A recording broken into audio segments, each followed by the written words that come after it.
আগামীকাল 4 মার্চ সোমবার ঠিক এই সময় 4টে রাশির অর্থপ্রাপ্তি যোগ তৈরি হয়েছে। ফলে হঠাৎ ভাগ্য বদলে যেতে পারে এই 4টে রাশির জাতক জাতিকাদের। এই নিয়ে বিস্তারিত আলোচনা করব আর আপনাদের অনুরোধ করব ভিডিওটা শেষ পর্যন্ত দেখবেন। এই যে 4 মার্চ এবং 4 রাশি, তাদের ভাগ্য কিন্তু বদলাতে পারে। আপনাদের আরও জানতে হবে যে আপনার রাশি আছে মানেই আপনার সাথে মিলবে, আপনার ভাগ্য বদলাবে, এরকমটা কিন্তু নয়। আপনার রাশি আছে, তার সাথে সাথে গ্রহের সুপ্রভাব থাকতে হবে। তাহলে সবার আগে আপনাকে জানতে হবে যে এই অর্থপ্রাপ্তির যোগ কীভাবে তৈরি হয়। অর্থপ্রাপ্তির যোগ তৈরি হয় রাহু শুক্র মঙ্গল দ্বারা। এই রাহু শুক্র মঙ্গল যদি আপনার ভালো থাকে আপনার সাথে মিলবে, যদি আপনার খারাপ থাকে মিলবে না। এরপরও আরও কথা আছে, অনেক পয়েন্ট আছে, সেগুলো আপনাদের জানতে হবে।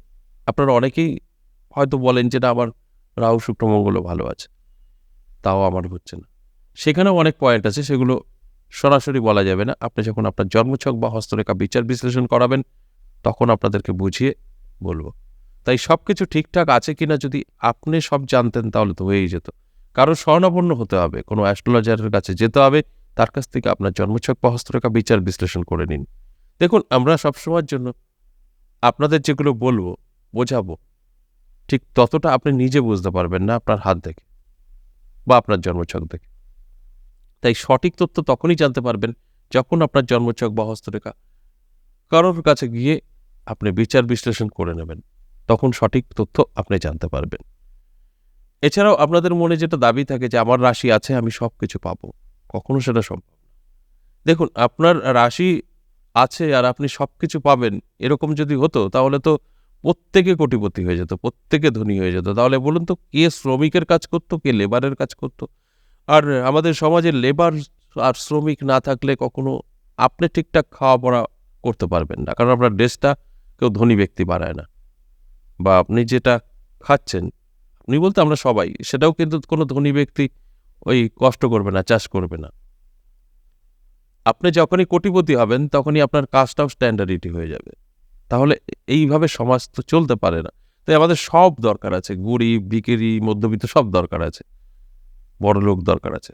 সেইভাবেই কিন্তু আমরা পরিচালিত হচ্ছি। হয়তো আপনি ভাবছেন আমি সব করছি না, একজন বসে আছেন, সেই আপনাকে এইভাবে পরিচালিত করছে। তাই তারাই ঠিক করে দেবে বা ঠিক করে দেয় যে কোন কোন গ্রহ খারাপ থাকলে ওই লেভেলে থাকবেন, কোন কোন গ্রহ ভালো থাকলে হাই লেভেলে থাকবেন। তাই এটা তাদেরই সাজানো। প্রত্যেকের কখনো ভালো থাকবে না, খারাপ এবং ভালো মিশ্রিত থাকবে। তাই আমি সবসময় 50% বলি।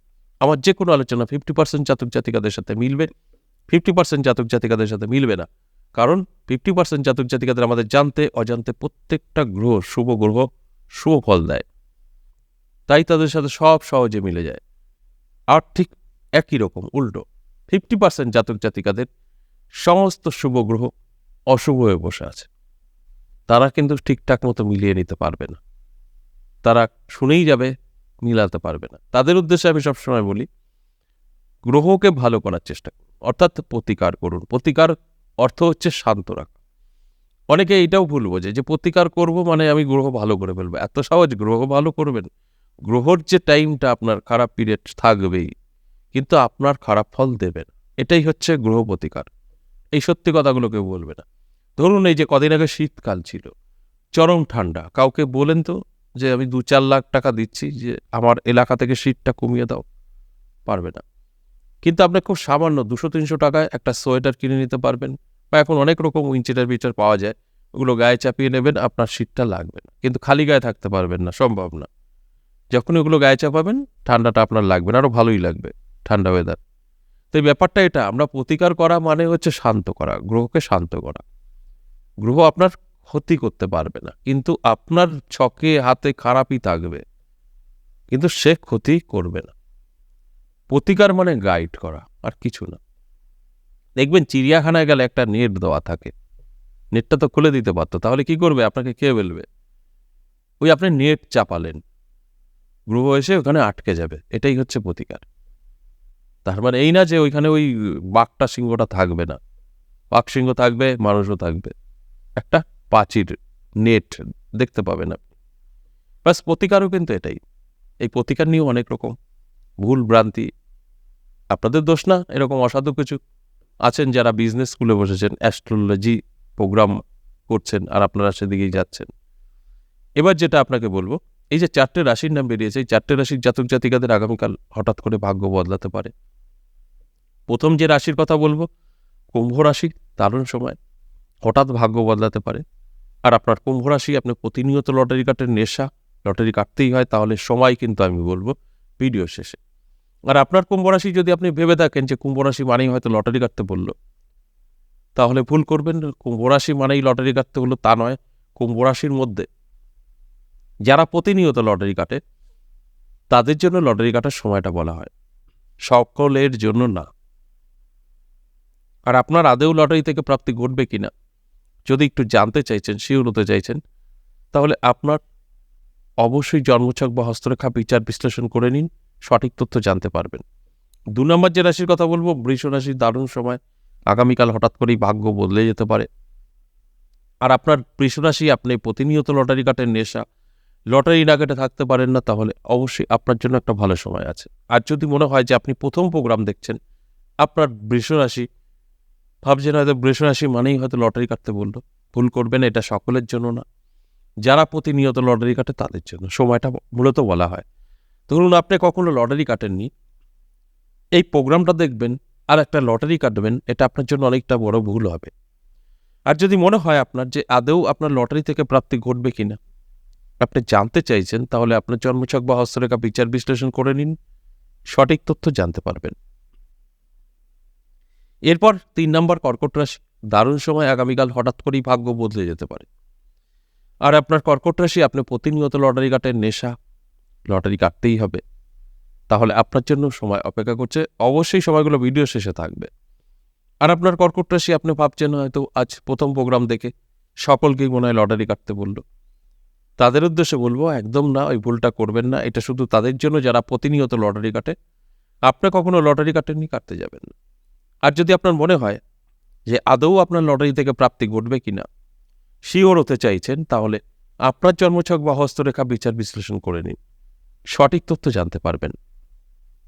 সর্বশেষ যে রাশির কথা বলবো, তুলা রাশি, দারুণ সময়, আপনার তুলা রাশি, আপনার ভাগ্য কিন্তু আগামীকাল বদলে যেতে পারে। আর আপনার তুলা রাশি, আপনি প্রতিনিয়ত লটারি কাটের নেশা, লটারি আপনার কাটতেই হবে, তাহলে আপনার জন্য একটা সময় অপেক্ষা করছে, যে সময় মেনটেন করে একটি টিকিট কাটলে ভাগ্য বদলে যেতে পারে। সময়টা ভিডিও শেষে থাকবে। আর আপনার তুলা রাশি, আপনি আজ প্রথম প্রোগ্রাম দেখছেন, আপনি হয়তো ভাবছেন তুলা রাশি মানেই লটারি কাটতে বললো, চলো লটারি কাটি, তাহলে বলবো ভুল করবেন, কারণ এটা সকলের জন্য বলা হয়নি। এই যে সময়টা বলা হয়েছে যারা প্রতিনিয়ত লটারি কাটে নেশা করে ফেলেছে এবং তুলা রাশির জাতক বা জাতিকা, তাদের জন্য। আপনি কখনো লটারি কাটেননি, প্রোগ্রাম থেকে কাটতে যাবেন না। আর যদি আপনার মনে হয় আমি আদৌ কি লটারি থেকে কিছু পাবো, এরকম একটা প্রশ্ন থাকেই, তাহলে আপনার জন্মছক বা আপনার হস্তরেখা বিচার বিশ্লেষণ করে নিন, সেখান থেকে সঠিক তথ্য জানতে পারবেন। এটা কিন্তু সম্ভব। এবার আসুন, এই যে 4টে রাশিকে নিয়ে আলোচনা করছি, 4টে রাশির জাতক জাতিকাদের প্রত্যেকের সাথে কিন্তু মিলবে না। যাদের জন্মছক বা হস্তরেখায় রাহু শুক্র মঙ্গল ভালো আছে তাদের সাথে মিলবে, যাদের খারাপ আছে তাদের সাথে মিলবে না। এটা আপনি মিলিয়ে নিয়ে সঠিক হয়ে তারপরেই একটা সিদ্ধান্ত নেবেন। না মিলিয়ে কোনো সিদ্ধান্ত নেবেন না, তাহলে আপনারও কিন্তু লস হতে পারে। এবার আসুন, যে 4টে রাশির যারা প্রতিনিয়ত লটারি কাটে তাদের সময় বলবো বলেছি, এখন বলবো। প্রথমে বলেছি কুম্ভ, তারপর বৃষ, তারপর কর্কট এবং তুলা, সেম টাইম বেরিয়েছে আগামীকাল। আগামীকাল সকাল 10টা থেকে বিকেল 4টে, অত্যন্ত শুভ। এই সময় মেনটেন করে একটি টিকিট কাটতে পারেন। আর যদি সময়টা বের করতে না পারেন ব্যস্ত থাকার কারণে, তাহলে রাহুকাল এড়িয়ে গিয়েও কাটতে পারেন। আর আগামীকালের রাহুকাল সময় সকাল 7টা23 থেকে সকাল 8টা52। এই সময়টা কোনো শুভ কাজ করবেন না, লটারি তো কাটবেনই না, এছাড়া সারাটা দিন কিন্তু শুভ। আচ্ছা, এ পর্যন্তই, আবারও আসবো নেক্সট ভিডিও নিয়ে। ততক্ষণ ভালো থাকুন, নমস্কার।